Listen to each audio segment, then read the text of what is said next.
At exactly 6:47 in the morning on June 15th, 1944, Carentan France Corporal Marcus Castellano crouched behind a makeshift barricade of scrap metal welded to an old wagon frame. German MG-42 rounds punched through stone walls around him like they were made of paper. The sound was unlike anything in nature. A buzzsaw scream, 1,200 rounds per minute turning the air itself into something solid and deadly. His three-man machine gun squad was pinned in a collapsed farmhouse with zero cover 400 rounds remaining and a Panzer Grenadier company closing from three directions.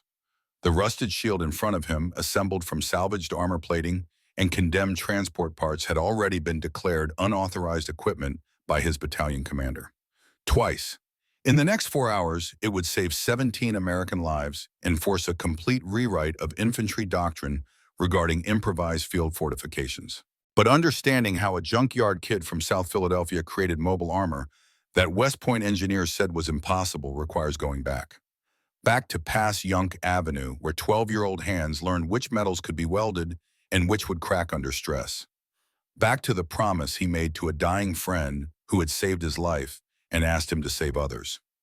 Back to the night when Sergeant Hayes said, "Court-martials on me, not you," and Marcus Castellano decided that keeping men alive mattered more than following regulations written by people who had never been shot at. The story begins not in France, but in Philadelphia, in a junkyard that smelled like oil and rust and possibility. Marcus Castellano grew up where Pass Yunk Avenue met the salvage yards, and every wrecked Ford and Chevrolet came to die and be reborn as scrap metal. South Philadelphia in the 1930s was a world built on what other people threw away, on finding value in wreckage, on understanding that broken didn't always mean worthless if you knew how to see past what something used to be to what it could become. His father, Antonio, specialized in automotive recovery, could look at a mangled frame and tell you which parts were worth cutting out and which should go straight to the smelter. Every dollar mattered in a neighborhood where men worked with their hands or didn't eat. Every pound of steel had value if you understood the material itself and not just its original purpose. Mark started working the yard at 12, not because he was gifted with tools, because his father needed help and couldn't afford to hire anyone during Depression years when work was scarce and wages barely covered rent. 25 cents a day to clean tools, sweep floors, sort steel by grade and quality, learn the difference between what could be saved and what was truly lost. But he learned more than sorting. Watched his Uncle Sal teach him acetylene torch work, how to cut through quarter-inch steel plate without warping it from heat, how to identify structural weak points just by running your hand along the grain and feeling where forces had left their mark, which metals could be welded together and which would crack under thermal pressure the moment you applied flame. The junkyard became his real education. Better than school textbooks, more practical than anything taught in classrooms where teachers talked about theories but had never fixed anything broken. Every wrecked car was a lesson about the moment when physics won and steel lost, about forces and angles and the way materials failed under pressure they weren't designed to handle. Summer of 1938. Mark was 14, still more boy than man, but old enough to understand that knowledge mattered more than age when it came to understanding systems. A truck came in with the frame bent from collision. Owner wanted to know if it could be straightened or if he needed to buy new. The kind of question that costs money either way, but one answer cost considerably more than the other. Uncle Sal let Mark assess it, testing him, seeing if he'd learned to think or just to follow instructions like most people did their entire lives without ever understanding why. Mark ran his hands along the steel, felt the grain structure, saw how the metal had compressed on one side and stretched on the other during impact. The molecular structure had been changed by violence, by force that left permanent marks invisible to the eye, but readable to educated fingers that knew what they were feeling for. "It'll crack if you try to straighten it," Mark said, his voice still young but certain in a way that came from understanding, not guessing. "Grain's been compromised, heated up to bend it back, and the stretched side will fail. Might hold for a month, maybe 3, but first time it takes real weight, it'll snap clean through." Uncle Sal smiled, not big, just satisfied. The smile of a teacher watching a student understand something important that would serve them for life. That's thinking, kid, not just looking. Most people see bent metal and think you just bend it back to where it was. But metal remembers stress, changes the structure permanently. You got to think about what the metal's been through, not just what it looks like now. The owner bought a new frame. Uncle Sal gave Mark an extra 50 cents for the assessment. That night at dinner, his father asked what he'd learned that was worth half a day's normal wages.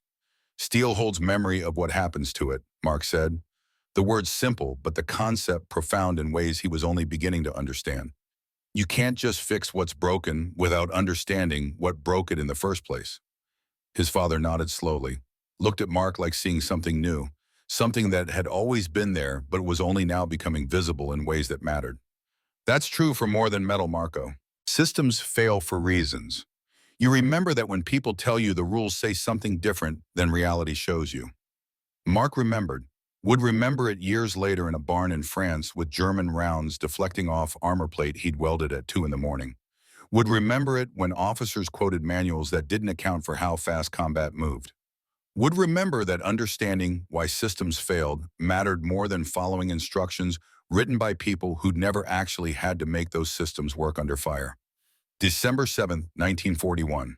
Mark was 17, working in the yard cutting apart a 1936 Packard when his mother ran out shouting about Pearl Harbor. Radio news crackling with static and horror. Japanese attack. Thousands dead. Battleships burning in harbor. The president would declare war tomorrow and the world would change in ways nobody could predict, but everyone could feel coming. Mark enlisted December 10th, 3 days after the attack. His father didn't try to stop him, just looked at him across the dinner table with eyes that understood more than words could convey. Eyes that had seen the first war and knew what the second would cost. "You'll come back," Antonio said. Not a question, a statement of faith backed by nothing but stubborn belief that Castellanos survived what they had to survive. "You remember what I taught you. Think about systems. Understand what's broken. Fix it when you can." "I will, Papa." And Marco, his father's voice went quiet. Serious in a way Mark had rarely heard, the tone of important lessons being passed down. Sometimes what's broken isn't the equipment. Sometimes it's the people telling you how to use it. When that happens, you got to decide what matters more. Following orders or keeping people alive. That's a choice they don't teach in training, but you'll face it. Remember that systems exist to serve people, not the other way around. Mark would remember. Would remember when he had to choose between regulations and survival. Would remember that his father had taught him to think, not just to obey blindly. Fort Dix, New Jersey, January 1942. Basic training was 8 weeks of men screaming about discipline and following orders and becoming part of something larger than yourself. Mark hated the screaming, but understood the necessity of discipline. Understood that armies worked because everyone knew their role and executed it properly under pressure. But he also understood that discipline without thinking was just obedience, and obedience without understanding was how systems failed catastrophically when reality didn't match the manual. He qualified as armorer and machine gun crew. The Army looked at his junkyard background and mechanical aptitude and assigned him to 2nd Battalion 502nd Parachute Infantry Regiment 101st Airborne, not as a gunner, as ammunition bearer and squad mechanic.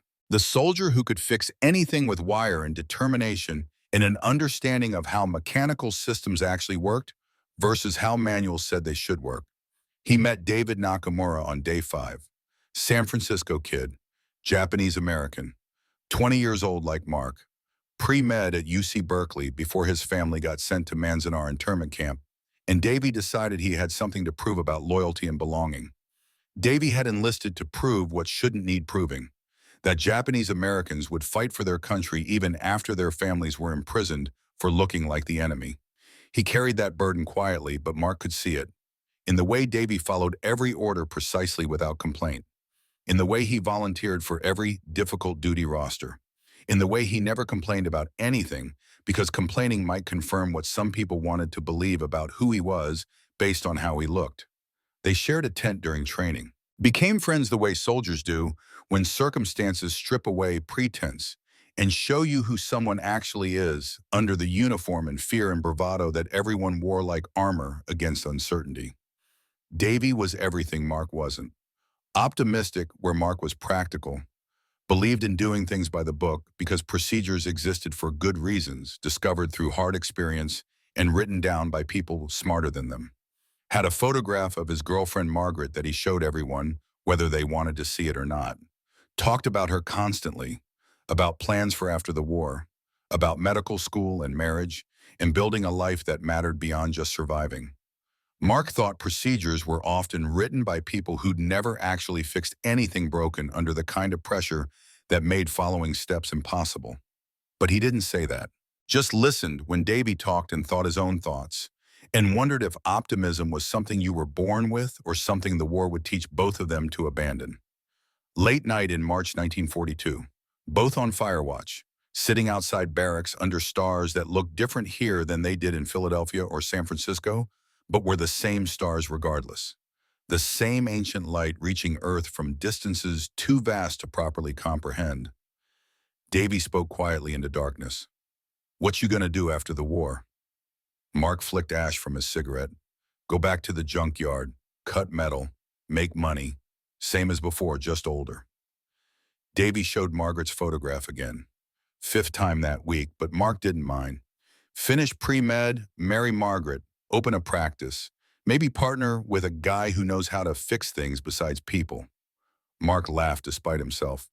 "You asking me to be your partner? Why not you fix machines, I'll fix bodies." Castellano and Nakamura Medical and Mechanical Services.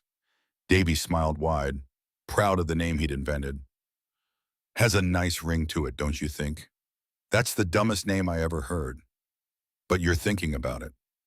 Mark was thinking about it.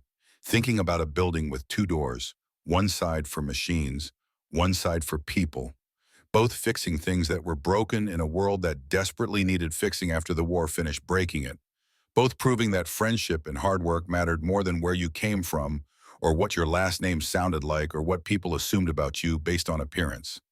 "Yeah," Mark admitted, "I'm thinking about it." They shook hands, made it official. Promise between friends. Something concrete to survive for. Something worth coming home to build together. September 1943. England. Training for invasion that everyone knew was coming, but nobody knew when. The M1919 Browning machine gun became Mark's responsibility, and his education in the fatal flaw embedded in American doctrine that nobody seemed willing to acknowledge. The weapon itself was magnificent. 41 pounds of steel and precision engineering. 55 pounds with tripod. 400 to 600 rounds per minute depending on how you fed it and how hot you let the barrel get. Effective range 1,500 yards if you knew what you were doing and had good position. On a static defensive position with sandbags and overhead cover properly constructed, it dominated entire sectors. Could hold ground against numerical superiority. Could break infantry attacks before they got close. Could make men think twice about crossing open fields within its arc of fire. But the manual's requirements for mobile operations created a vulnerability that Mark noticed immediately during training exercises that simulated combat conditions. Standard operating procedure for M19919 emplacement required specific steps executed in precise sequence. Identify defensive position, offering good fields of fire and cover. Dig prone position for gunner taking approximately 15 minutes in good soil, longer in rocky ground. Stack sandbags for frontal protection, taking approximately 20 minutes if materials were readily available. Create overhead cover taking approximately 25 minutes using timber or other materials. Establish fields of fire and sight lines. Ensure ammunition supply. Only then begin actual combat operations. Total time for proper emplacement, according to regulations, was approximately 60 minutes under ideal conditions. Mark watched training exercise with growing concern. Timed them with his watch, counting seconds while men dug and stacked and built according to the manual. Average gun crew took 58 minutes to establish position according to doctrine. Some took longer if ground was hard or materials were scarce, or if anything went wrong, which things always did under pressure. He asked Sergeant Hayes about it one evening after particularly exhausting exercises. Hayes was 24, from Pittsburgh. Steelworker before the war in mills, where understanding structural failure was the difference between going home and going to the hospital or the morgue. Had a quality Mark respected, which was that he actually listened when enlisted men spoke instead of just waiting for them to shut up so he could bark orders. What happens if we don't have an hour to set up? Hayes's face went dark, like clouds passing over sun, like memory of things seen that couldn't be unseen. Then men die while they're digging. Seen it happen. North Africa, Sicily. Gun crews get caught setting up. Mortars bracket them before they finish. Artillery finds them while they're still exposed. They die with shovels in their hands before the gun ever contributes anything to the fight. So why do we keep doing it this way? Because that's what the manual says. Training says this is how it's done. When we have time to do it right, it works, keeps us alive. But what about when we don't have time? Hayes looked at him for a long moment. Something in his eyes Mark couldn't quite read. Pain, maybe, or loss, or the terrible knowledge that sometimes doing everything exactly right still got you killed because the manual couldn't keep up with how fast combat moved. Then we do our best and hope we get lucky. Mark thought about that, about hope and luck versus engineering and preparation, about training that worked perfectly until reality moved faster than procedures could adapt, about the difference between what regulations required and what survival demanded, about how systems that looked perfect on paper could fail catastrophically when tested against conditions they weren't designed to handle.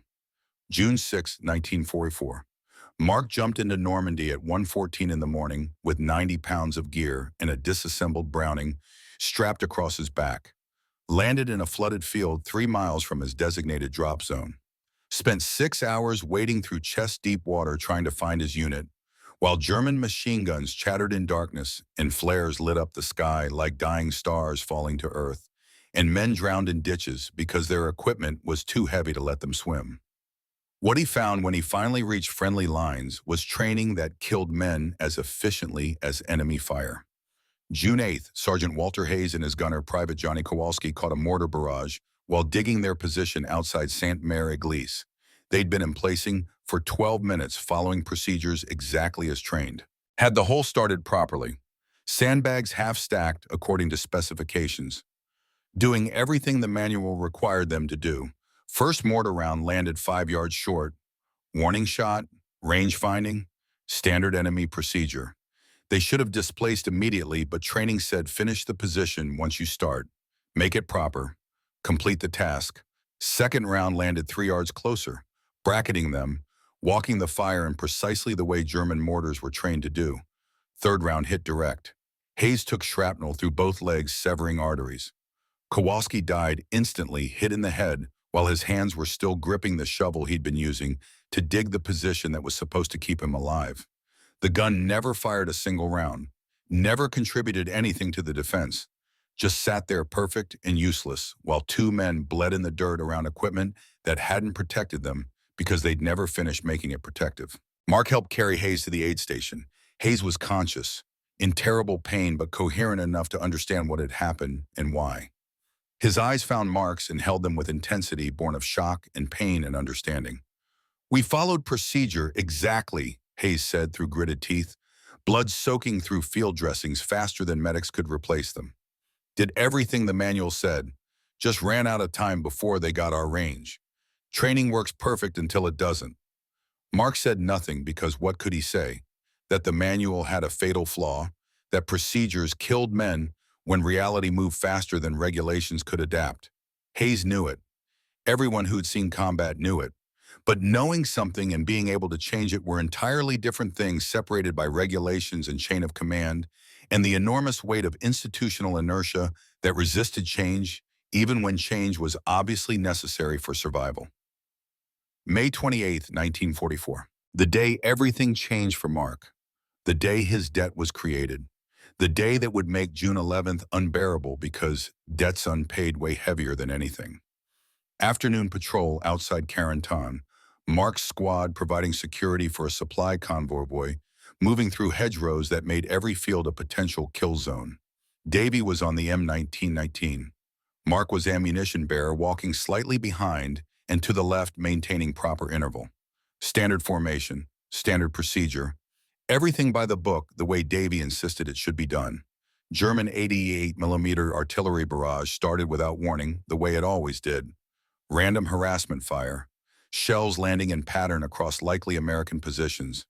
The kind of fire that killed more men than aimed shots ever did, because it was indiscriminate, inconstant, and wore you down until luck ran out.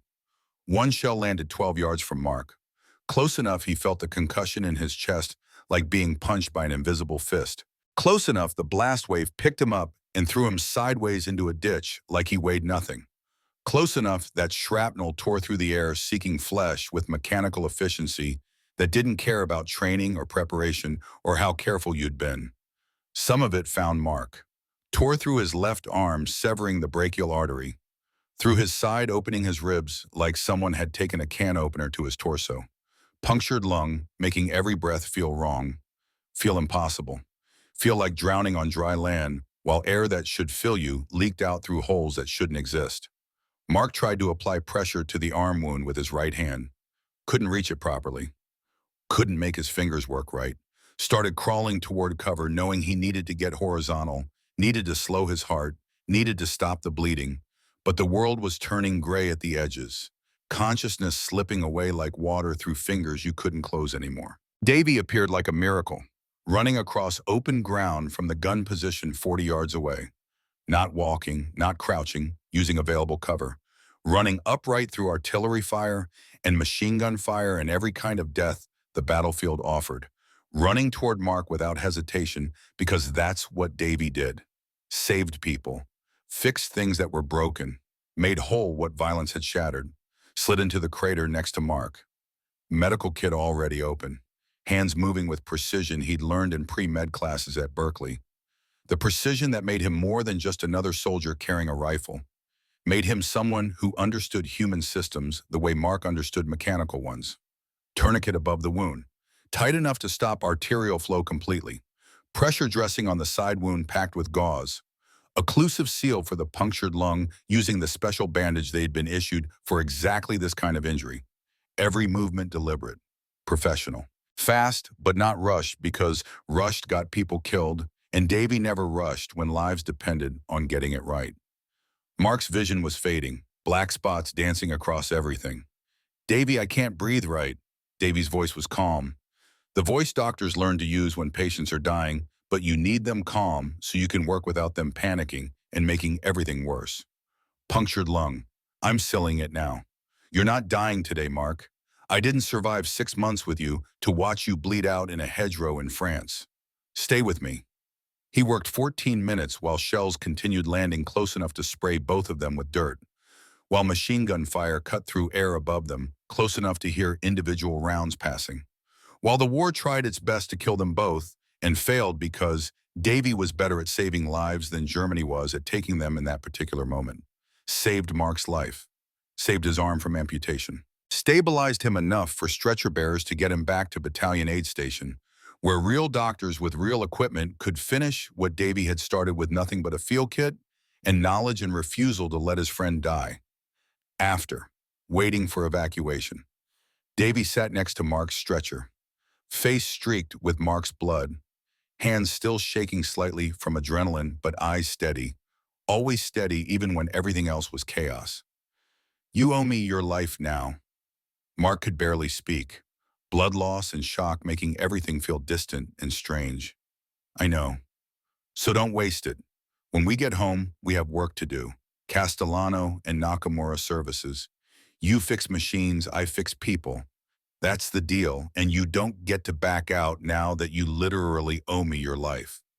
Mark smiled despite everything. Despite the pain and the fear and the knowledge that he'd almost died and would have died without Davy's intervention. "Deal." Davy's expression softened. Showed the 20-year-old kid under the soldier and the medic. "Good, because I'm not letting you out of it. We're going to build something good together. Something that helps people. Something that matters more than this war or anything it does to us while we're stuck in it." 3 weeks later, Mark was back on duty, arm healing but stiff, ribs sore when he breathed deep, but alive, functional, carrying a debt he understood could never be fully repaid, because how do you repay someone for your life? You can't.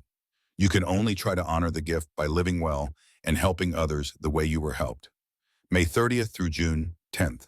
Mark and Davy shared a tent when they weren't on patrol or guard duty or any of the 100 other tasks that filled soldiers' days. Talked about the future like it was certain instead of uncertain. like they'd definitely survive instead of maybe survive. Like the war was just an interruption in lives that would continue long after instead of the thing that might end both lives before they really started. Davy cooked spam with Italian spices Mark's mother had sent from Philadelphia in care packages that arrived irregularly but were treasured when they did. Tasted terrible, but reminded them both that home existed somewhere beyond the mud and hedgerows and constant background thunder of artillery that never quite stopped. Davy talked about Margaret constantly, showed her photographs so many times Mark had memorized every detail without trying. Kindergarten teacher. Met at his father's restaurant in San Francisco before internment scattered everything. Writing letters every 3 days despite not knowing exactly where Davy was or when he'd get them or if he was even still alive to read them. When we get back, I'm going to ask her to marry me the day I get off the train, Davy said one night while they ate the terrible spam that somehow tasted better than it should because it connected them to home. Not going to wait for the right moment, not going to plan it out, just going to ask her right there on the platform with people watching and luggage everywhere. What if she says no? She won't. I saved your life. That's good karma. Universe owes me. Davy laughed. Happy, hopeful, young in ways the war hadn't yet destroyed, though it was trying. Besides, she already said yes in her last letter. I just haven't officially asked the question yet, but she knows what I'm asking, and she's already said yes. They made plans, real plans with timelines and details and costs calculated. Davy would finish medical school on GI Bill. Mark would restart the junkyard with money saved from Army pay that had nowhere to be spent in combat zones. In 5 years, they'd open the partnership business, fix machines and bodies, make money, build lives, prove that friendship was stronger than anything. June 11th, 1944, 11:30 in the morning. Davy's squad got orders to hold a barn near St. Denis. German probing attacks expected in the sector. Squad needed to provide defensive fire support until reinforcements could arrive or situation changed. Davy was excited, finally getting to be primary gunner instead of assistant. Recognition of his skill and reliability and the trust Hayes had in him to do the job right. By the book, Davy told Mark before leaving, pride clear in his voice. Going to do this exactly right. Follow every procedure. Prove that doing it the right way works when you execute properly. Prove Japanese Americans can be just as good at this as anyone else. Mark nodded, felt uneasy but couldn't articulate why. Just a feeling. The kind soldiers learned to pay attention to but often couldn't explain. Be careful. Always am. See you tonight. We'll celebrate proper emplacement procedures and then plan out what kind of sign we're going to make it for the business. Davy smiled, grabbed his gear, walked away. Mark never saw him alive again. 3:30 p.m. Mark was in company area cleaning weapons when he heard the distinctive bark of German 75mm cannon fire. 3 shots, rapid succession, close, too close. From the direction where Davy's squad was positioned in the barn, they'd been ordered to hold. He ran, didn't think, didn't ask permission, didn't follow procedure, just ran 200 yards across open ground, not caring about German observation or sniper fire or any of the rules about not exposing yourself unnecessarily.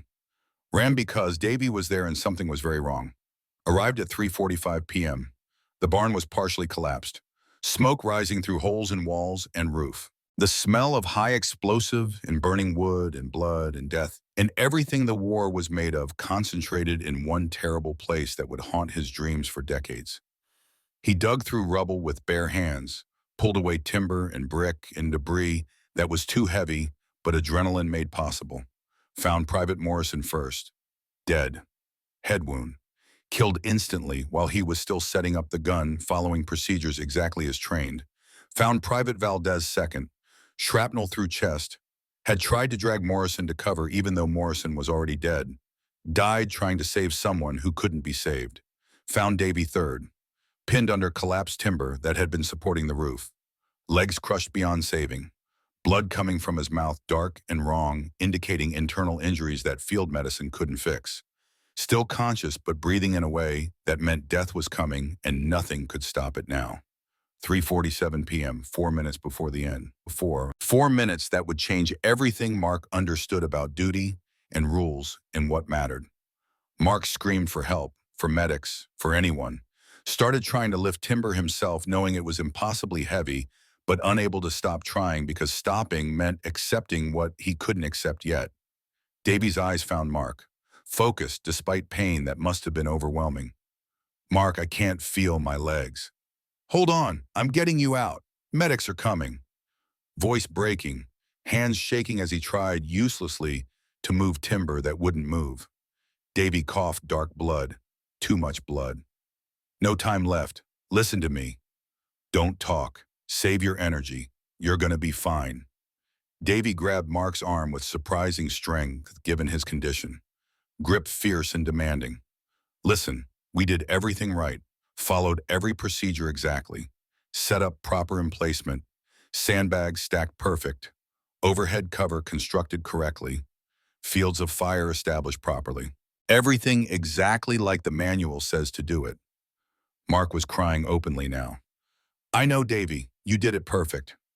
The manual doesn't account for Panzer IVs with 75mm guns. Davy's voice was getting weaker with every word, each sentence costing him more than the last. Doesn't account for German tanks being able to see through barn walls with their scopes.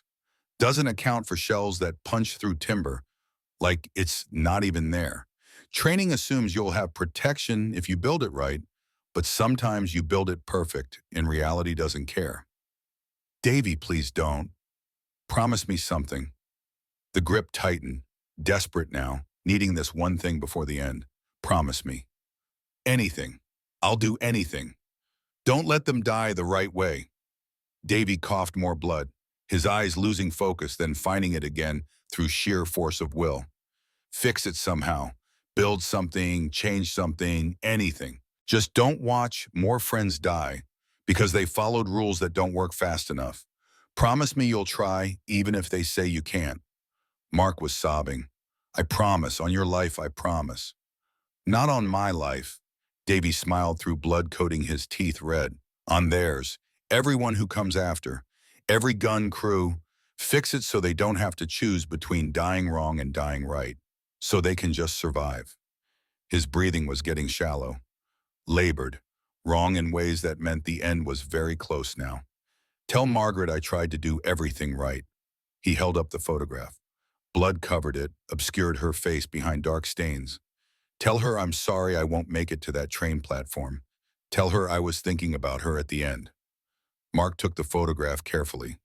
I'll tell her. I promise I'll tell her. Castellano and Nakamura Services. Davy's voice was barely audible now. Build it anyway. In my name too. Fix machines. Fix the system. Fix what's broken so fewer people die from doing everything right. Last breath came at 3:51 p.m. 4 minutes 14 seconds after Mark had found him. 4 minutes 14 seconds of consciousness and pain and final words that would echo for the rest of Mark's life. Mark sat there holding Davy's body. Medics arrived 5 minutes too late. Nothing to do but confirm what was obvious. The war continued around them with its noise and violence, but none of it mattered. Nothing mattered except the weight in his arms and the promise in his ears and the blood on the photograph. Finally, Mark stood, looked at the barn where procedures had been followed perfectly and men had died anyway. Looked at the gun that never fired because they'd never finished setting it up the right way. Looked at his hands still covered in his best friend's blood. Something inside him crystallized, hard and sharp and unforgiving. Davy had saved his life May 28th. Davy died June 11th because the manual couldn't keep up with how war actually moved. Never again. Never again would Mark watch friends die because training assumed they'd have time they never actually had. That night, Mark sat alone in his tent, Davy's bunk empty, Margaret's photograph on the crate between them still covered in blood that was already drying to brown. Davy's blood, the blood of someone who died doing everything exactly right. He thought about past Yonk Avenue, about Uncle Sal teaching him that stress changed metal permanently, about his father saying sometimes the problem wasn't the equipment, but the people telling you how to use it, about systems that existed to serve people, not the other way around. Thought about Davy saying don't let them die the right way. Thought about procedures requiring an hour when combat gave you minutes or seconds. And he thought about armor plating rusting in fields. about wagon frames abandoned on farms, about mobility versus static positions, about building something that would protect men fast enough to matter even if regulations said it was unauthorized. 2 days later, Sergeant Hayes would ask him if he still thought they could rig shields for machine guns, and Mark would say yes, because Davy had asked him to fix it, because he owed Davy his life. Because watching friends die, following procedures that didn't work fast enough, was worse than breaking every regulation ever written by people who'd never had to die following their own rules. The work mattered more than regulations. Lives mattered more than procedure.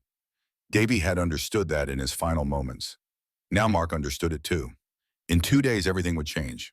A junkyard kid from Philadelphia would build something at 2 in the morning that doctrine said was impossible.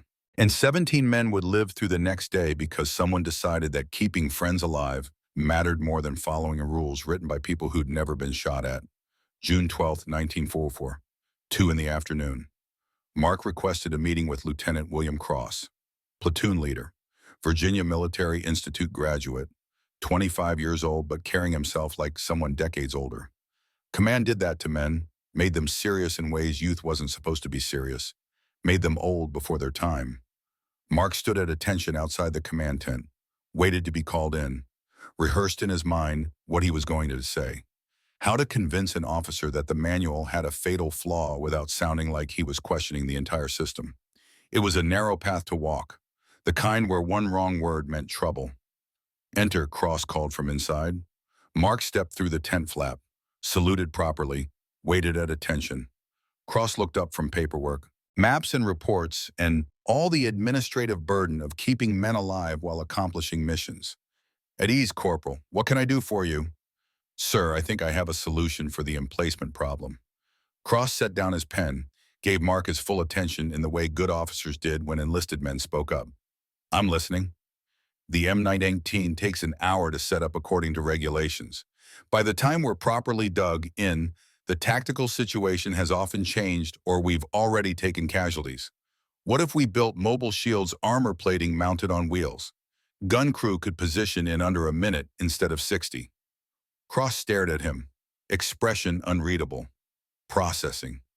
You want to build what exactly mobile shields, sir? Similar to what artillery crews use but scaled for infantry. Mount salvaged armor on wagon wheels. Push them into position. Set up the gun behind protection instantly. No digging required. Using what materials? Salvage, sir. Destroyed vehicles everywhere. Burned out tanks. Wrecked half-tracks. Armor plating just sitting there. Wagon frames from abandoned farms. Enough materials scattered across Normandy to equip every gun in the battalion if we wanted to. Cross's expression hardened, the look of an officer who saw exactly where this was going and didn't like the destination. Improvised equipment requires engineering approval, Corporal. You'd need to submit proper specifications through channels. Wait for Ordnance Command review. Testing protocols. That's months of process minimum. Men are dying now, sir. Yesterday, today, tomorrow. We don't have months to wait for committees. Men die in war. Cross's voice went cold. Official. The voice of regulations speaking through him. That's not an excuse to abandon procedures that exist for good reasons. The emplacement protocols are proven. They work when executed properly, according to training. They work when we have time to execute them, sir. But in mobile combat operations, we rarely have that time. We're caught between what training says to do and what combat allows us to do, and men are dying in that gap. Dismissed, Corporal. Just like that. Conversation over. Door closed.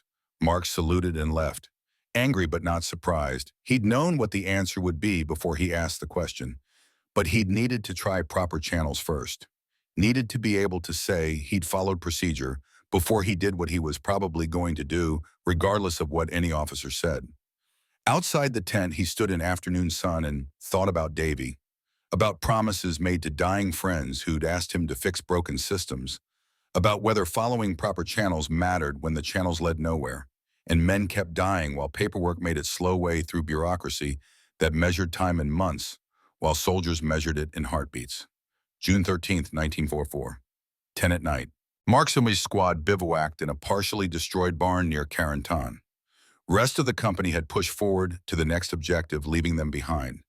3 men and a machine gun holding a position that doctrine said required a full platoon. But that was how it went sometimes in fluid combat. You worked with what you had and hoped it was enough because hoping was all you could do. Sergeant Hayes had requested Mark specifically for his crew after Davy died. Said he wanted someone who could think independently, not just follow orders blindly. Someone who understood that survival required adaptation, not just discipline and training. Hayes was 24, from Pittsburgh. Had worked in steel mills before the war in places where understanding how materials failed under stress was the difference between going home or going to the hospital. Had seen what happened when systems couldn't handle the loads they were under. When someone's calculations were wrong and workers paid for those mistakes with their bodies. Around 10:30, Hayes asked the question that would change everything. "You still think we could rig up shields for these guns?" Mark looked up from cleaning the M1919's gas chamber. Carbon residue coming off black on the cloth. "Yeah, why?" "Because I'm tired of watching good men die while they dig holes that take too long." Hayes spat tobacco juice into the dirt, brown and thick. Cross said no, said it needs official approval. I was there when he said it. Hayes stood, walked to the barn entrance, looked out at darkness where German lines waited somewhere beyond vision. They probed every night, testing for weakness, sometimes finding it. "If they hit us hard before the company gets back tomorrow, we're dead. Manual says dig in properly, but this floor is limestone under 6 inches of dirt. Take us 3 hours minimum to dig positions deep enough to matter, maybe 4. So what do we do?" Mark thought about Davy asking him to fix it, about his father saying sometimes the problem was the people, not the equipment, about steel holding memory of what broke it. There's a burned-out half-track about 400 yards south, armor plating still intact. German rounds didn't penetrate it, which means it's thick enough. And there's that wrecked farm wagon by the road, Omo. Steel axles, wooden wheels that still turn. Hayes turned around. "You thinking what I think you're thinking? Build a mobile shield tonight, weld armor to the wagon frame, mount it on wheels so we can reposition fast. Put the gun behind it and we're protected without spending 3 hours digging." "How long would that take you?" "Got my torch, got rod, got cutting tools. Maybe 5 hours if I work steady and nothing goes wrong. Have it done by dawn." Hayes was quiet for a long moment, thinking, weighing, making the kind of decision that could end careers or save lives, and sometimes both simultaneously. His jaw worked like he was chewing something tough. Then he pulled out his canteen, took a long drink, looked at Mark with eyes that had seen things that changed people permanently. "I lost someone at Guadalcanal, November 1942. Watched him die because the manual said dig proper positions, and the manual didn't account for how fast the enemy could bracket you with mortars. Won't watch it happen again here." He paused, the weight of memory heavy in the silence. "If anyone asks, I authorized it. Court-martial's on, me, not you. Sarge, they'll bust you down to private. Maybe worse, unauthorized equipment, violation of procedure. They could make an example. Then I'll be a private who's still breathing." Hayes's voice went hard. "Absolute. You build that shield tonight. And if someone wants to court-martial me for keeping my men alive, they can get in line behind everyone else who thinks regulations matter more than survival." He met Mark's eyes. "Do it." Mark nodded, started gathering materials. Torch, welding rod, cutting tools, wire brush, everything he'd need to build something that shouldn't exist according to regulations but had to exist according to reality and the promises he'd made. 11 p.m. Mark worked alone in the barn by light of a single kerosene lantern that threw jumping shadows across stone walls. The half-track's frontal armor was 3/4-inch steel angled at 30 degrees. German engineering, designed to deflect small arms fire and machine gun rounds through geometry and material strength. Solid, proven in combat, now being repurposed for American needs. He cut 3 plates with the acetylene torch, each about 30 inches wide and 40 inches tall, big enough to protect a man crouching behind them. The torch hissed blue-white in darkness, sparks cascading across the barn floor like miniature stars falling to earth and dying against stone. The smell of hot metal and burning paint and possibility filled the space. The farm wagon was old, pre-war construction, built for hauling hay and equipment across fields that were peaceful before armies came and turned France into a battlefield. Wooden wheels with steel rims worn smooth from years of use. Steel rod axles that still spun freely despite rust. Solid construction. The kind that lasted generations if you maintained it properly and didn't need it to stop bullets. Mark reinforced the frame with additional cross-bracing cut from the half-track's hull, creating a rectangular structure about 4 feet wide and 3 feet deep, strong enough to hold 3 armor plates without sagging, strong enough to withstand recoil from sustained fire, strong enough to save lives if his understanding of physics and materials was correct. The critical part was the angle. He'd studied wrecked tanks extensively, knew that armor worked best when sloped. Bullets deflected rather than penetrating when they hit angled surfaces. Physics and geometry combining to turn violence aside. 45 degrees was ideal according to everything he'd observed about how rounds behaved on impact. He positioned 3 plates to create that slope, overlapping them like roof shingles so there were no gaps between. Left a 6-inch opening at the bottom for the M1919's barrel to protrude through. Created a small 2-inch observation port near the top by leaving a gap between plates. Every weld had to be perfect, had to hold under stress, had to work because failure meant death, and that wasn't acceptable after what happened to Davy. Midnight. Mark's hands cramped from holding the torch at precise angles. His eyes watered even through welding goggles designed to protect them. The June humidity of Normandy mixed with heat radiating from the torch and hot metal until sweat soaked through his uniform completely and dripped onto the barn floor where it sizzled against stone, still warm from the day's sun. But he kept working, kept welding. Each bead of molten steel flowing hot and bright was a promise being kept. Was Davy's voice saying fix it? Was the difference between following regulations and keeping people alive? He thought about Davy while he worked. Thought about May 28th when Davy had run through artillery fire to save him without hesitation. Thought about June 11th when Davy died following every procedure perfectly and died anyway because perfection didn't matter when reality moved faster than training could adapt. Thought about Margaret's photograph covered in blood and a partnership that would never happen and all the futures that died in collapsed barns and hedgerows and places history wouldn't remember. But the people who died there would never forget, except they were dead, so only the survivors carried those memories forward. 1:15 a.m. Mark cut his left thumb on a sharp edge of armor plate, blood welling dark. He wrapped it tight with electrical tape from his pack.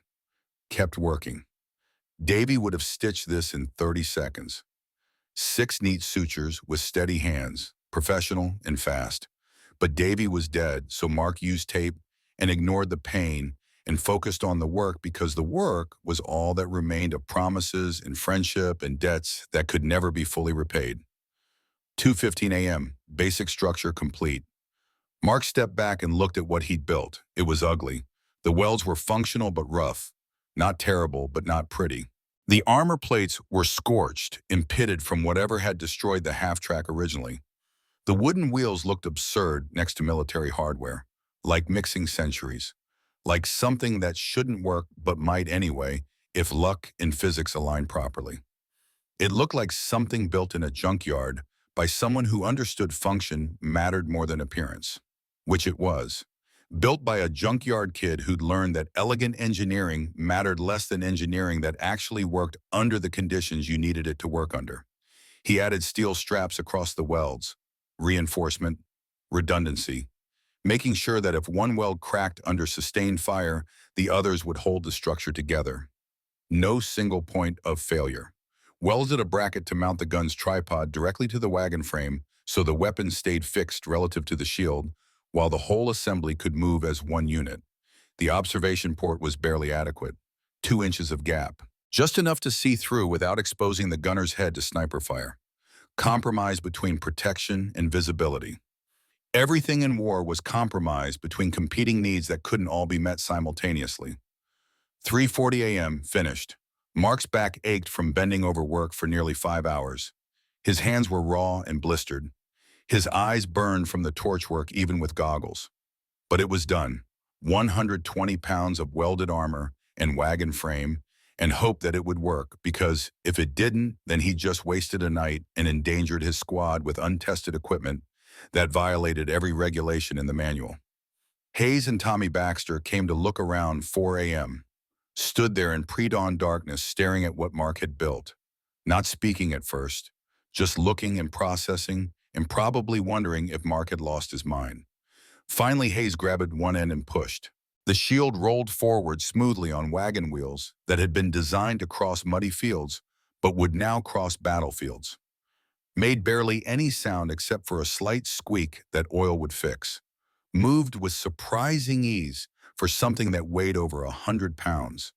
Jesus Christ, Mark, Hayes said quietly, voice carrying something like awe or disbelief. You actually built it. Don't know if it'll work, Sarge. Won't know until someone shoots at it for real. Only one way to find out. Hayes looked at Baxter. Tommy helped me mount the gun. They positioned the M1919 on its tripod, locked it into the bracket Mark had welded to the frame. The barrel protruded through the gap perfectly. Lined up, ready. Hayes crouched behind the shield and sighted down the barrel through the observation port. Can't see much through this gap. Better than seeing nothing permanently because a sniper put one through your forehead, Mark said. Hayes grunted. Fair point, very fair point. They pushed the entire assembly across the barn floor. Shield and gun and tripod all moving together as one integrated unit. It rolled smoothly despite the rough stone surface. 2 men could reposition it in 15 seconds. Maybe less with practice. Maybe 10 seconds if they were moving fast under fire. The mobility that doctrine said was impossible because static positions were proven and anything else was untested, and untested meant dangerous, and dangerous meant forbidden. Battalion commander's going to lose his mind when he sees this, Baxter said. Battalion commander's in St. Lo, Hayes replied. By the time he hears about it, we'll either be dead or we'll have proven it works in combat. Either way, the conversation will be different than it would be now. He looked at Mark. Get some sleep. We'll test this thing today. Mark didn't sleep, couldn't sleep. Sat in the barn entrance watching dawn break over Norman hedgerows. Watching light come to a world that didn't deserve it but received it anyway because sunrise didn't care about deserving. Wondered if he'd just built something that would save lives, or if he'd just violated enough regulations to spend the next 5 years in military prison making small rocks out of big rocks while the war continued without him. But Davy had asked him to fix it. Davy had saved his life and died asking Mark to save others. That was worth any risk, any punishment, any consequence that might follow from doing what needed doing, regardless of what regulations said about proper channels and engineering approval. 6 a.m. A runner arrived from company headquarters. New orders. German forces massing near Carentan in strength. Company pulling back to consolidate defensive positions. Mark's squad needed to hold the supply depot until trucks arrived to evacuate equipment and ammunition that couldn't be abandoned to the enemy. Estimated arrival time, 11 a.m. 5 hours alone, with a German company probing for weak points and only 3 men to hold a position designed for 30, according to defensive planning calculations. Hayes read the orders twice, then looked at the rusted wagon shield sitting in the corner of the barn waiting for its test. Guess we're going to find out if this thing works, he said. Voice completely calm, like he was discussing the weather instead of potential death. 6:30 a.m. They positioned for defense. Mark at the eastern window with his M1 Garand watching the tree line 400 yards out. Hayes behind the shield in the center of the barn. Barrel of the M1919 pointed toward the main approach like an accusation. Baxter at the western window covering the flank. 3 men and an illegal weapon against whatever Germany decided to send. They had 3,000 rounds for the Browning divided into 12 belts. Enough for sustained fire if they were careful with ammunition discipline. Medical supplies, water, rations, and 1 shield built from junkyard scrap that might deflect bullets or might fail catastrophically at the worst possible moment. 6:47 a.m. Mark saw movement through the trees, field gray uniforms moving in staggered formation. Professional spacing, experienced infantry. He counted 8 men initially, then more appeared, maybe 10 total. Advanced scouts probing the position before committing main force. Contact east, Mark called, voice steady despite adrenaline. Squad strength patrol, looks experienced. Hayes was behind the shield, hands on the gun, ready. Let them get closer. We engage now, and every German in 2 miles knows exactly where we are and what we have. The patrol advanced cautiously to 300 yards, then 250, expecting resistance. At 150 yards, they stopped, set up a light machine gun in a hedge line with good cover, started scanning the barn with binoculars looking for targets and defensive positions. They've spotted us, Baxter said from the western window. The German MG-42 opened fire. The sound was unlike anything Mark had experienced before.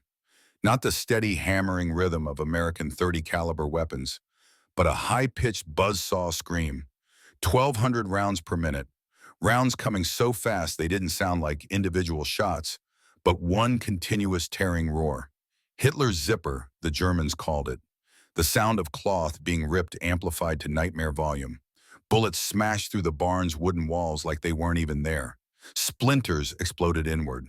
Stone fragments flew from the walls where rounds impacted and ricocheted. Mark pressed himself flat against the floor, felt rounds pass inches overhead, close enough to hear them cutting air, close enough that the displacement of their passage touched his face like invisible fingers reaching for him. Hayes didn't move. He stayed crouched behind the shield, completely protected, watching through the observation port. German rounds hit the angled armor plates and whined away into the air, deflected by angle and material strength. The wagon shield didn't even shake, just stood there absorbing violence and geometry and turning kinetic energy aside according to physics that didn't care about regulations or approval processes. "Baxter, load belt!" Hayes shouted over the noise. Baxter crawled across the floor on his belly, fed a 250-round belt into the M1919's receiver. Hands steady despite the fire. Good soldier. Reliable under pressure. Hayes charged the weapon. Bolt slamming home. Sighted through the narrow gap. Returned fire. The Browning's distinctive rhythm echoed through the barn. Slower than the MG-42, but heavier. More deliberate. Each round pushed by more powder. Hitting harder. Going farther. Different philosophy of automatic weapons fire. Hayes fired in controlled bursts. 5-round sequences. Discipline. Walking his fire across the German position. Tracers arced out bright orange in morning light. Every 5th round burning bright. Beautiful and terrible simultaneously. The MG-42 went silent abruptly. "Gunners hit," Mark called. He'd seen the German machine gunner jerk backward through his rifle scope. Watched the assistant gunner scramble to take over the weapon. Watched fear replace confidence in their movements. Hayes kept firing. Sustained controlled bursts. The patrol scattered, pulling back toward the tree line, running now instead of advancing. 2 men didn't make it, caught in the open by Hayes's fire. They fell and didn't move, just lay there becoming part of the landscape the way dead men always did. The entire engagement lasted 90 seconds, then silence except for ringing ears and the smell of cordite and hot metal and brass casings rolling across the stone floor. Mark looked at Hayes, who was calmly feeding a new belt into the gun. Methodical, professional, like he'd just completed a training exercise instead of a real firefight. "It works," Hayes said, voice completely matter-of-fact. "Mark, it works. Gun crew completely protected. Rounds deflected. No penetrations. It actually works." But that was just the probe, the test. The enemy checking to see what they faced and how hard this position would be to take. The real attack was coming, and they all knew it. 7:15 a.m. The Germans came with real force this time. 2 full platoons, maybe 60 men total, supported by 3 MG-42 teams and a mortar section. Professional combined arms attack. Coordinated. The kind that broke defensive positions and killed defenders through superior firepower in numbers and tactical discipline. Mark watched them assemble in the tree line with growing dread. Saw an officer organizing with hand signals. Saw men checking weapons and preparing equipment. These weren't conscripts or militia. This was experienced infantry that had been fighting for years across Europe and North Africa. They knew what they were doing. "They're going to hit us with everything," Mark said. Hayes nodded, calm, accepting. "Baxter, count ammunition. 12 belts total, 3,000 rounds. Make every burst count. No wasted fire, short controlled bursts only." The mortars opened up first. high explosive rounds dropping from sky in arcing trajectories, designed to suppress defenders before infantry advanced. Standard combined arms tactics, proven effective across decades of warfare. First round hit 30 yards short, showered the barn with dirt and stones. Range finding, walking rounds in. Second mortar hit the roof directly, collapsed part of the hayloft. Timber crashing down, dust filling the air, making it hard to breathe. The entire structure shook. Third round punched through the western wall and exploded inside. The concussion wave lifted Mark off his feet and slammed him against the stone foundation hard enough to drive air from his lungs. Ears ringing so loud he couldn't hear his own thoughts. Vision blurred. World spinning. Baxter screamed. Mark couldn't hear it, but saw his mouth open wide. Saw him grab his shoulder. Shrapnel had caught him. Not life-threatening, but painful. Blood spreading dark across his uniform. Then the infantry came in two waves. Fire and maneuver. One group shooting while the other advanced using terrain. Standard German infantry tactics perfected through years of combat experience across multiple theaters. The MG-42 teams put down suppressive fire, that terrible buzzsaw sound times 3. Overlapping fields of fire, trying to keep American heads down, while riflemen closed distance for final assault. Hayes opened fire at 250 yards. The Browning hammered. Tracers reached out like red fingers pointing at death. Found targets. German soldiers fell, but others kept coming. Good troops, experienced enough to take casualties and maintain cohesion and continue advancing because they understood that sometimes you had to accept losses to achieve objectives. Second team flanking east, Mark shouted. Saw another platoon trying to hit them from the side. The barn was being attacked from two directions simultaneously. Classic German tactics, pin and flank, overwhelmed through multiple axes of attack in superior numbers. I got east side, Mark yelled. Moved to the window, started firing his Garand. 8-round clips, reload. 8 more rounds, repeat. A German soldier appeared 20 yards out running toward the barn. Mark fired twice. The man went down hard, but there were too many. They were going to overrun the position through sheer numbers. Going to get inside. Going to win because 3 men couldn't hold against 60 no matter how good they were or how much they wanted to survive. Hayes traversed the gun left suddenly, engaged the flanking force. And here's where the shield proved its worth in ways Mark hadn't fully anticipated during the build. The shield moved with him. Hayes had figured out how to shift the entire assembly by pushing with his legs while keeping both hands on the gun and triggers. The wagon wheels pivoted smoothly on their axles. The whole integrated unit rotated like it was designed for exactly this purpose, when really it was just good engineering and physics working together at exactly the right moment. The surprise was total, complete, devastating. The Germans expected the machine gun to be static, fixed in place like every other American defensive position they'd encountered across months of fighting in Normandy. Training said American machine guns didn't move once in place.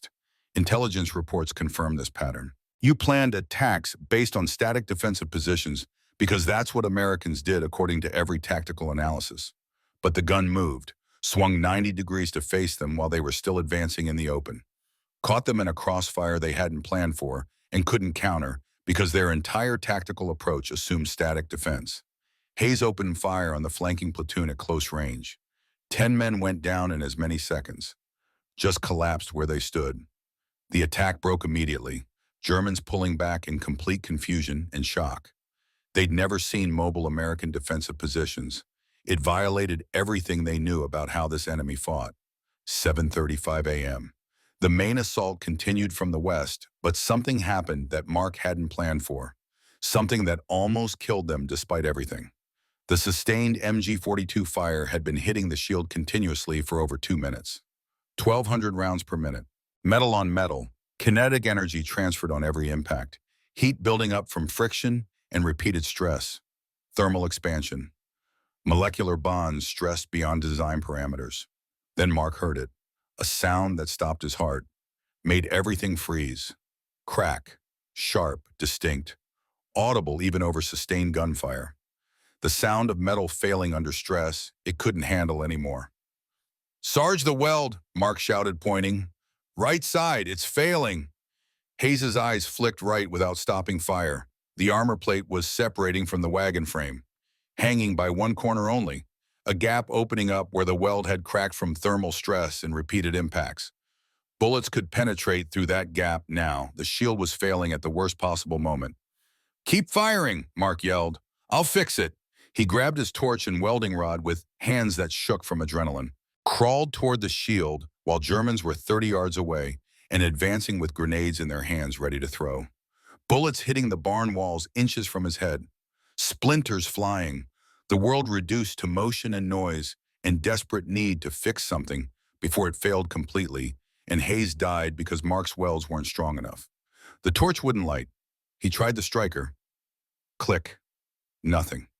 The flint was wet, soaked with sweat and humidity and probably blood from his cut thumb. Germans were 25 yards away now, closing fast. He could hear them shouting in German, coordinating final push. They thought the Americans were broken. Victory was close. Just a few more seconds.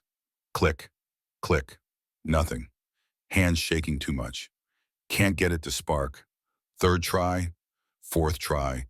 Flint striking steel but no spark catching. Germans 20 yards throwing grenades.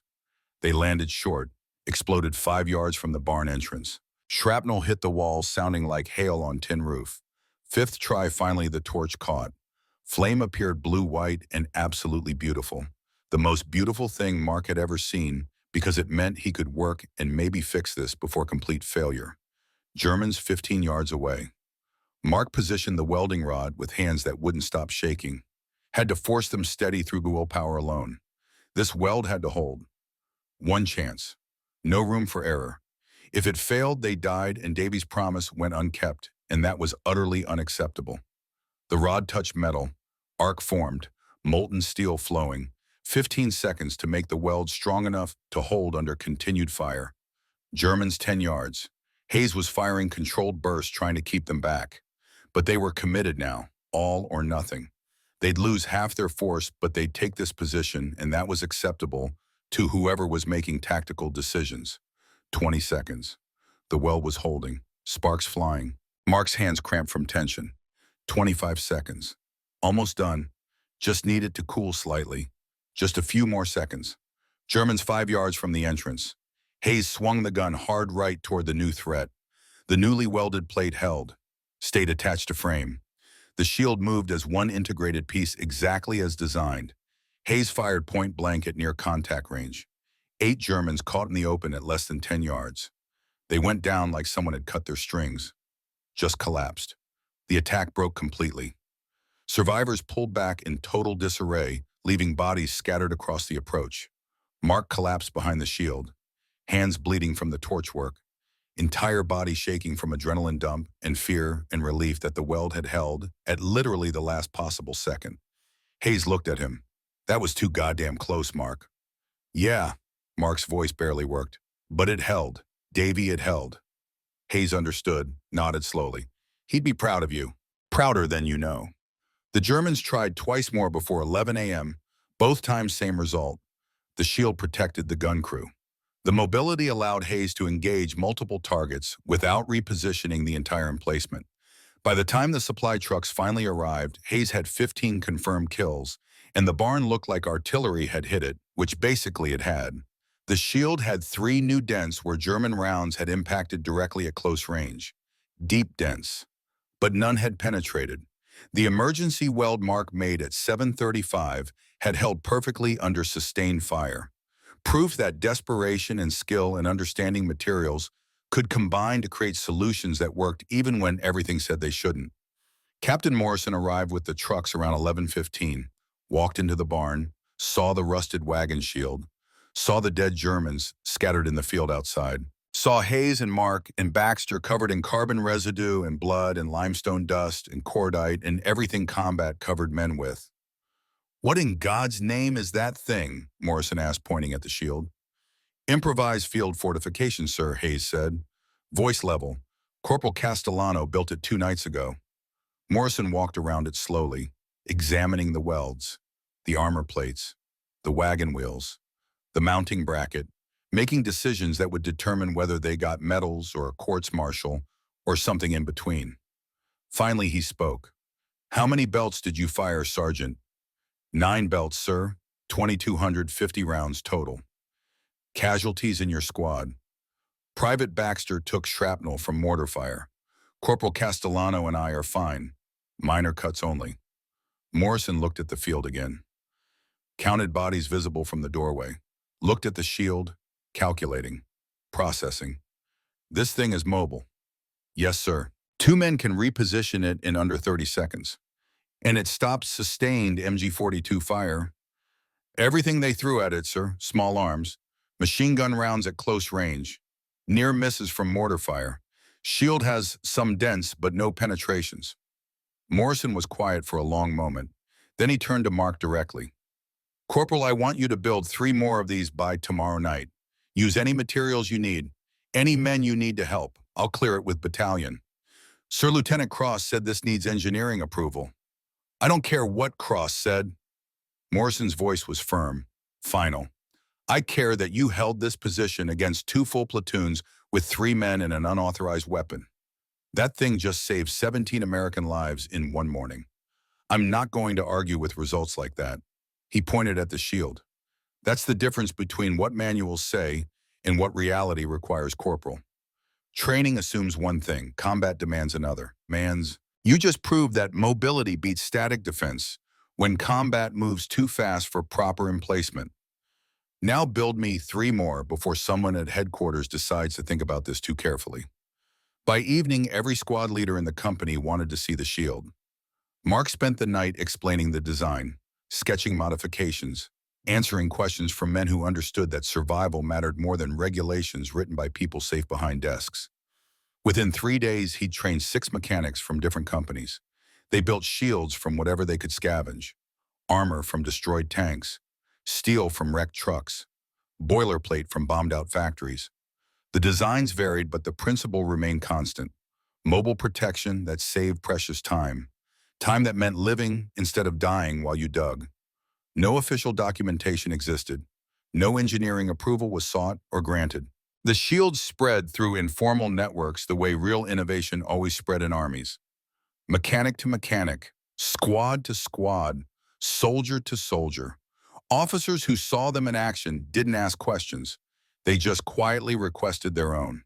By early July, 23 machine gun squads in the 101st Airborne were using improvised shields built by mechanics who couldn't wait for committees. Men who understood that the work mattered more than the credit, that keeping friends alive mattered more than following procedures. The casualty rate for gun crews dropped from 43% in June to 19% in July. By August, it was 11%. 32% reduction in 8 weeks. The numbers didn't lie. The shields worked. Men lived who would have died following proper emplacement procedures that took time they didn't have. And somewhere in the chaos of Normandy hedgerows, a promise made to a dying friend was being kept one welded shield at a time. July 18th, 1944, near St. Lo, Hauptmann Klaus Bergmann commanded a Panzer Grenadier Company that had fought from the Eastern Front through Kursk to Normandy. He knew American tactics the way a craftsman knows his tools, knew them well enough to predict them, to counter them, to exploit their weaknesses more often than not. American machine gun positions followed predictable patterns. Established defensive emplacements with overhead cover and frontal sandbag protection, fired from static locations that rarely changed once set. You could plan attacks around that predictability. Standard response worked. Suppress with MG-42 fire, advance under covering fire using terrain, flank and overrun. The formula had worked dozens of times across North Africa and Italy and now France. This time was different in ways that made no tactical sense. Bergmann's company attacked an American position using standard approach doctrine. His troops advanced properly. The American machine gun engaged from one position as expected. His men continued advancing, using cover and coordinated fire. Everything according to plan. Then the American guns suddenly appeared firing from a completely different angle 30 meters away. Not repositioned during lull in fighting. Not moved between engagements. But actively firing from one location, then immediately firing from another. Creating interlocking fields of fire that shouldn't be possible from crew-served weapons that required extensive time to reposition according to every intelligence assessment they had. His platoon was caught in unexpected crossfire, 15 casualties before they could pull back. The attack failed completely. When his troops withdrew, Bergman studied the American position through binoculars from safe distance, saw something unusual. What looked like a wheeled shield protecting the gun crew. The Americans were somehow making their defensive positions mobile, moving entire emplacements like artillery pieces. The rules had changed and nobody had informed him. He filed a detailed report to Division Intelligence. Americans employing mobile defensive fortifications. Gun crews no longer static as previously assessed. Machine gun positions demonstrate ability to relocate during active combat engagement. Recommend immediate tactical adjustment to account for this capability. Similar observations came from other sectors over following weeks. American machine gun doctrine appeared to have changed fundamentally, but nobody at headquarters could determine when, or how, or through what authorization. Examination of captured positions found improvised shields built from salvaged materials. No two designs identical, no standard pattern, no official American technical manual describing the equipment or procedures. German tactical guidance was quietly updated in August. American machine gun positions may demonstrate unexpected mobility. Do not assume fixed defensive positions according to previous intelligence assessments. Advance with extreme caution. Request artillery support before engaging suspected machine gun emplacements. The psychological impact rippled through German infantry units. Soldiers already exhausted after months of brutal hedgerow fighting became even more hesitant facing American machine guns. Weapons that had once been relatively straightforward to flank or suppress now moved unpredictably. Training no longer matched battlefield reality. Uncertainty replaced the confidence that came from understanding your enemy's patterns. August 1944. The shields continued spreading through informal channels that bypassed every official process. Mark trained mechanics who trained other mechanics. Each built their own variation using whatever materials they could scavenge. Some used tank armor, others used truck steel, a few even used boilerplate from destroyed factories. The designs varied, but underlying physics remained constant. Angled armor on mobile platforms that let gun crews position in seconds instead of the hour that procedures required. Nobody kept official records. Nobody submitted paperwork. The innovation spread the way real battlefield adaptations always spread. Soldier to soldier, problem to solution, need to fulfillment. Officers who saw the shields in action made pragmatic decisions. They either quietly approved them or strategically looked the other way because dead men couldn't accomplish missions and living men with unauthorized equipment could. The statistics told a story that couldn't be argued with. June casualty rate for machine gun crews had been 43%, men dying faster than they could be replaced. By July, that rate dropped to 19%. By August, just 11%. 32% reduction in 8 weeks. The numbers were undeniable. Whatever was happening was keeping men alive in measurable quantities. September 1944, Lieutenant Colonel Marcus Hicks finally launched official investigation after 3 different company commanders separately requested permission to continue utilizing what they carefully termed field expedient protective equipment. Hicks visited forward positions personally, watched crews train with the shields, observed repositioning drills, examined construction quality. He was pragmatic enough to recognize effectiveness when numbers proved it, but he was also career Army, which meant regulations existed for reasons that went beyond immediate tactical convenience. This needs proper engineering evaluation, he told Morrison after inspection. If someone gets hurt because a weld fails under stress or a shield collapses, it becomes my responsibility. Could end my career if investigation determines I authorized equipment that hadn't been properly tested. Morrison understood the position Hicks occupied. Send it up through channel, sir, but while waiting for official approval, can my men continue using what they have already built?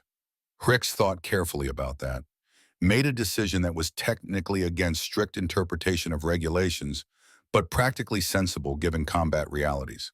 I never saw them in any official capacity that would require documentation. But if I do see them officially, I'll have to order immediate removal until proper clearance arrives. You understand what I'm saying? Morrison understood perfectly. I'll make absolutely certain you don't encounter them in any official capacity that would require your response, sir. A technical evaluation team from Ordnance Command visited Normandy in late September, examined multiple shield variations, interviewed gun crews extensively, reviewed casualty statistics that painted clear picture. Their report filed in October was professionally cautious, but ultimately positive. Field expedient designs have demonstrated measurable effectiveness in reducing casualties while improving tactical flexibility during fluid combat operations. Mobile shields correlate with 32% reduction in gun crew casualties across units employing them. Design shows improved tactical mobility compared to standard static emplacement. No structural failures have been documented under combat conditions. Equipment successfully resists small arms and light machine gun fire as intended. Recommend official program to evaluate optimal materials and design specifications for potential standardized production. The recommendations sat on desks in Washington through autumn and into winter. Committees discussed material specifications. Engineers debated optimal angles and thickness. Procurement officers calculated production costs and manufacturing timelines. Everything moved with the peculiar slowness of military bureaucracy, where speed meant risk and risk meant someone's career might end badly if anything went wrong. February 1945. After months of review, the Army officially approved development of Shield Protective Machine Gun M1945. Design based substantially on the concepts Mark Castellano had welded together at 2 in the morning 9 months earlier. Mobile armor mounted on wheeled frames, 3/4-inch steel plates, 45-degree forward slope for optimal deflection, weight approximately 120 pounds. Two-man crew could reposition in under a minute. Everything professional and standardized and properly engineered. March 1945, production began at Aberdeen Proving Ground. Official manufacturing, quality control, proper specifications. Everything done correctly through established channels. April 1945, the first official shields reached combat units in Europe. Germany surrendered May 8th. 3 weeks after the official shields arrived, 21 days, the entire bureaucratic process had taken so long that the war in Europe ended before committees finished adopting something that had already been saving lives for 10 months through illegal versions built by mechanics who couldn't afford to wait for permission. November 15th, 1944, before official adoption, before bureaucracy caught up with battlefield reality. Mark and Hayes sat in a destroyed building in Belgium. Bastogne was about to be surrounded. Both knew it. Both were scared in ways they had learned not to show because showing fear made it contagious. Hayes had been promoted to lieutenant. Battlefield commission. Recognition for leadership under fire, though the citation carefully avoided mentioning shields or unauthorized equipment or anything that might create uncomfortable questions. Mark had been promoted to sergeant. Hayes wrote the recommendation personally. Corporal Castellano's innovations in defensive field fortifications have directly contributed to saving numerous lives. His technical expertise and dedication to fellow soldiers exemplify highest standards. No medal for the shield itself. No official commendation that mentioned it specifically. After action reports credited enhanced tactical procedures and field expedient modifications without specifying who developed them or why or what it had cost to learn these lessons. They sat in silence for a long time, both exhausted, both thinking about winter ahead and German forces closing around them. Finally, Hayes spoke. "I need to tell you something about why I let you build that shield." Mark looked at him. "You said you were tired of watching men die digging holes." "That's true, but there's more." Hayes pulled out a worn letter from his pocket, unfolded it with care like something infinitely precious and infinitely fragile. "My brother James, I told you he died at Guadalcanal. November 1942. What I didn't tell you is the rest of it." He paused, the weight of what he was about to share settling between them. "I was supposed to deploy with his unit, got held back last minute for training assignment. Some officer needed experienced NCO to teach new recruits. I argued hard, said my place was with my brother. They ordered me to stay, so I stayed and James went to Guadalcanal without me." Hayes's jaw tightened. This was his last letter, dated November 10th, 1942. He died November 12th, 2 days after writing this. He handed it to Mark. The paper was old, stained, creased from being read hundreds of times. Mark read by flashlight.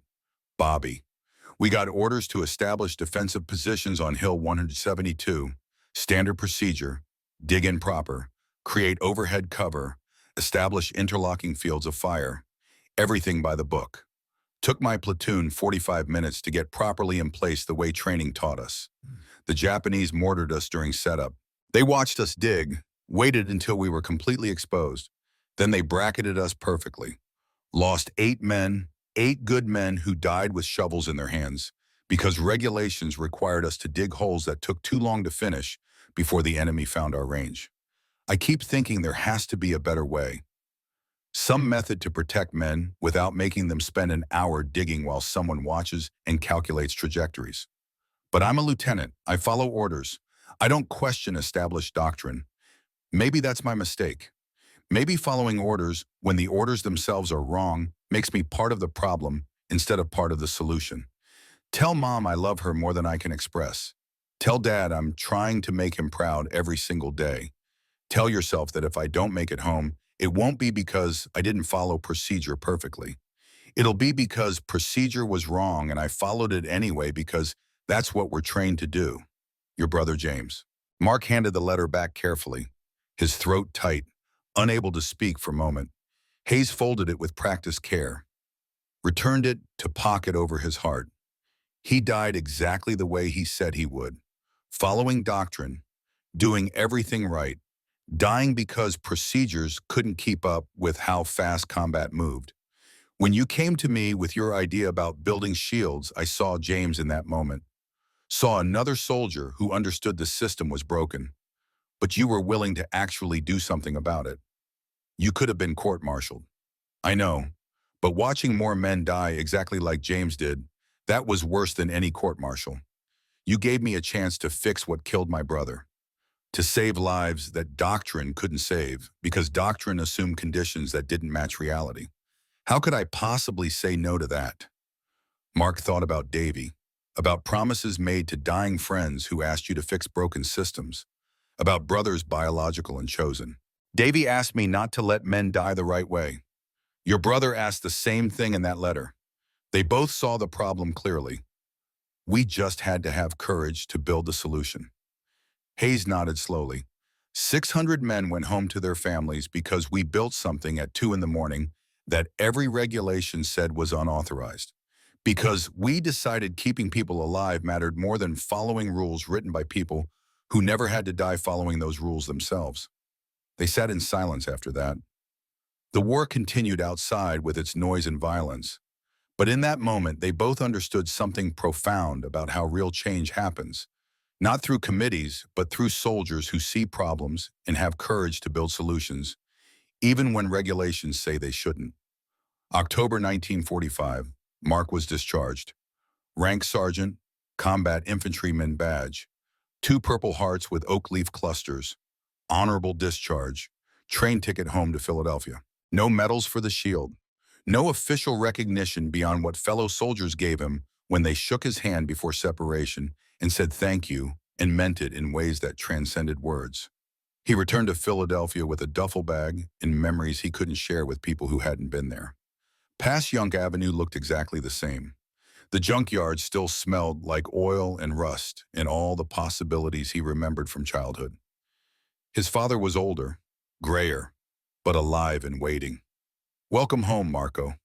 They embraced without words because some things couldn't be said, only felt. His father showed him around the yard. Everything was as he'd left it.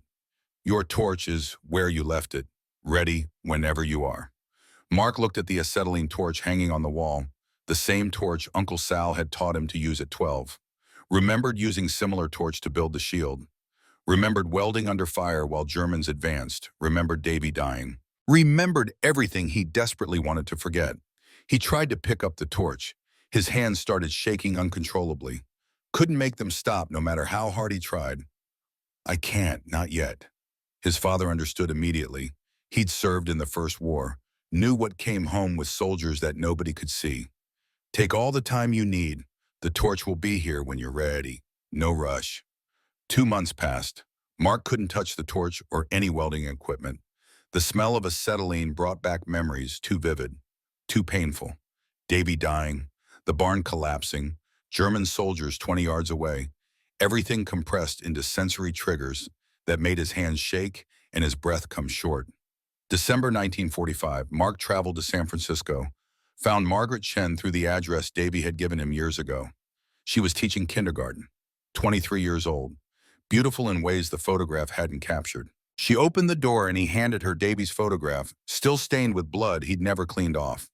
She looked at it for a long moment, then started crying. Not loud, just quiet tears running down her face while she held the photograph with both hands like it might disappear. Did he suffer? She finally asked. Mark lied because truth served no purpose here. No, it was very fast. He didn't feel pain. Did he talk about me? Constantly. He said he was going to ask you to marry him the day he got off the train. Said he was sorry he wouldn't make it to the platform to ask you properly. Margaret cried harder. Thank you for bringing this, for being with him at the end. He wrote about you in his letters. His friend who understood how systems worked. He said you saved his life once. He saved mine first. He asked me to save others. I tried. I built something that helped. But it didn't save him. He would have been proud anyway. Davy believed in doing the right thing even when it was hard. You honored him by trying. She tried to give the photograph back. Mark refused. You keep it. You knew him as the person he was before war changed him. I knew him as a soldier. We both get to keep our memories of who he was. Mark kept Davy's photograph for 42 years anyway. Kept it in his wallet. Looked at it sometimes when he needed to remember why the work had mattered. May 1947, 2 years after coming home. A customer brought in a Ford with rough idle. Mark finally picked up the acetylene torch. Hands shook, but he forced them steady through sheer willpower.